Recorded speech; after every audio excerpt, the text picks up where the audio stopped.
So we've gone over the abecedario, el abecedario, the alphabet, and we've learned how to say each of these letters in Spanish. But now I'm going to go through and show you how each letter is pronounced. So how it's spoken when you're using it in a word.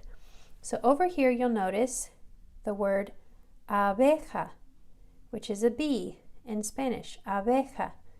The letter A is A, A, A. The letter B is B, and it's a very soft B. It's not hard like B in English. It's very light. So barely put your lips together, and it's bote, bote. The letter C is just like in English, K, casa. There's one special rule for the letter C that we'll talk about when we're learning the first 10 numbers. The letter 5 is cinco, and I'll explain a little something weird about the letter C, but typically it's pronounced like a k, k, just like in English, casa. The letter che is pronounced ch. The letter D is pronounced d. Very soft, dedo. It's not hard d. It's just very soft. You lay your tongue right there behind your teeth and it's very soft. Dedo, dedo, dedo. The letter E, e, elefante. F, in Spanish, F is just like English, flor. The letter G is pronounced G, G, just like in English, gato, gato is cat.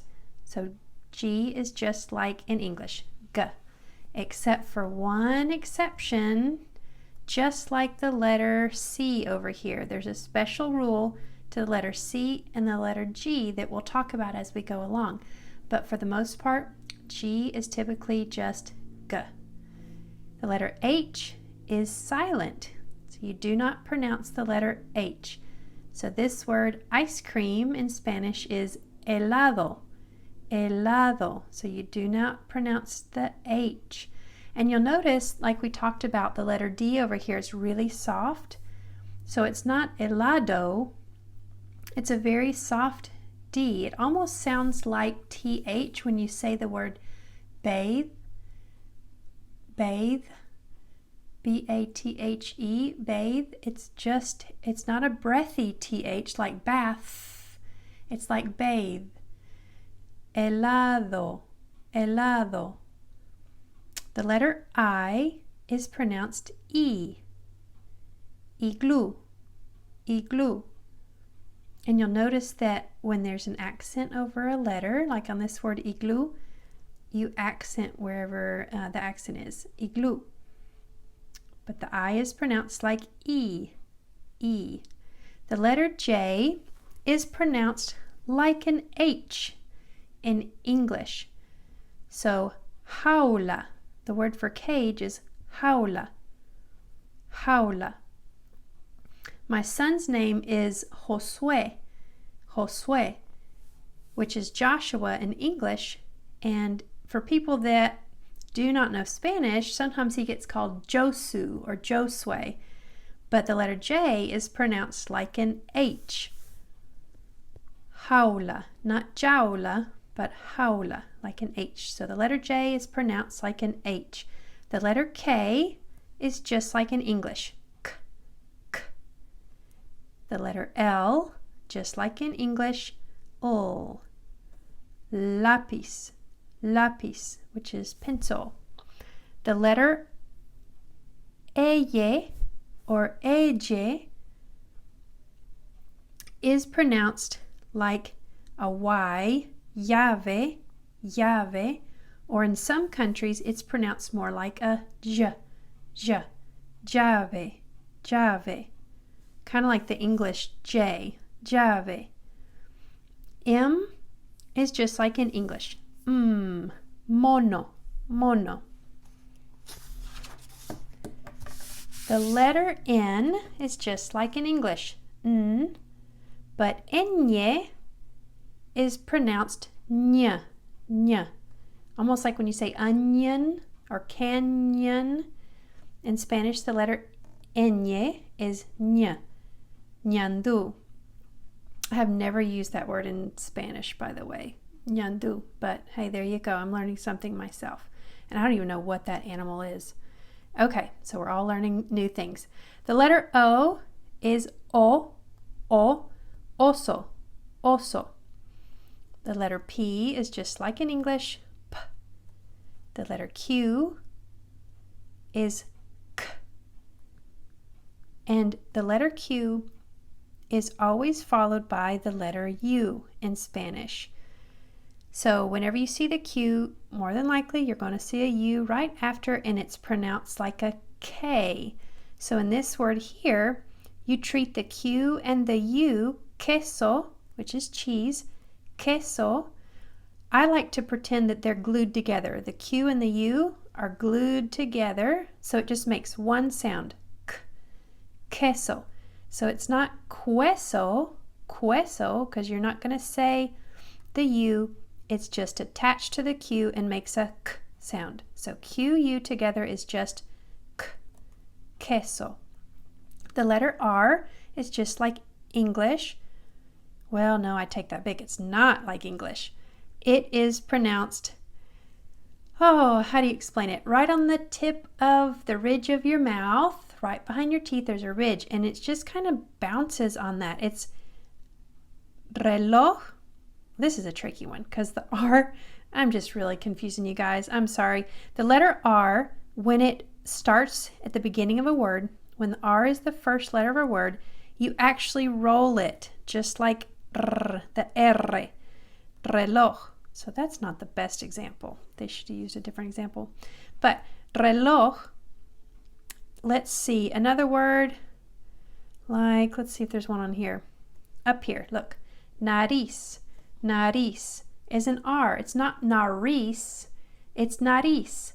So my tongue is just kind of tapping the ridge right there behind my teeth like, well, say this with me. Pity, patty, para. Pity, patty, para. Pity, patty, para. Para, para, para, para. So it's just tapping the top of the roof of your mouth. It's not a hard R like in English. So R is not like English. It taps the top of your mouth really lightly. Nariz, nariz. Puerta, puerta. But when it begins a word, it's rolled. Reloj, reloj, reloj. And you don't have to sit there and roll it forever. It's not reloj. You just do it a little bit, reloj. And if you can't roll your R's, don't worry. There are a lot of people that still can't, and you practice, but don't worry if it doesn't come easily or naturally. Even my own husband, who is from Mexico, I think it took him a number of years growing up to get that one right. So it's not uncommon to have to practice that one. The double R is drr, drr, drr. The letter S is just like English, S. The letter T, just like English, T. The letter U is U, U, uvas, uvas, which is grapes, uvas. And if you'll notice in that word, the letter V, like we talked about, sounds kind of like a really light B sound, like in English, but it's not B real hard. It's just very light. Sounds kind of like a B, uvas, uvas. So the letter U is U, U. The letter V, just like we talked about there, sounds like our B, but really light, ventana, ventana. The letter X is pronounced several different ways. The X is not used that often in Spanish, but when it is, it can be spoken different ways. In this particular word, xilófono, xilófono, it's pronounced like an S. But a couple other examples are these words here, examen, examen. It's like a K-S, examen, or in Mexico, it's pronounced like an H, Mexico. So on the X, it really depends on the word, and there's not a lot of them, but you just kind of have to learn how those words are spoken. So don't stress too much about the X. The letter Y is pronounced the same way as the letter I in Spanish. It sounds like E, E. And this particular word, yate, it kind of sounds like a Y, but that's because the E sound, like let's pretend it sounds just like the Spanish I, E, and then the A sound together, iate, iate, yate. So it ends up kind of sounding like a Y, but actually the Y is pronounced like an I, which is the E sound, E, iate. And then finally the letter Z is pronounced like an S, zapato, zapato. So the Z sounds like an S. So this ends lesson number 1. Good job, everyone. Muy bien. We will begin with numbers 1 through 10 in lesson number 2. So I'll see you there.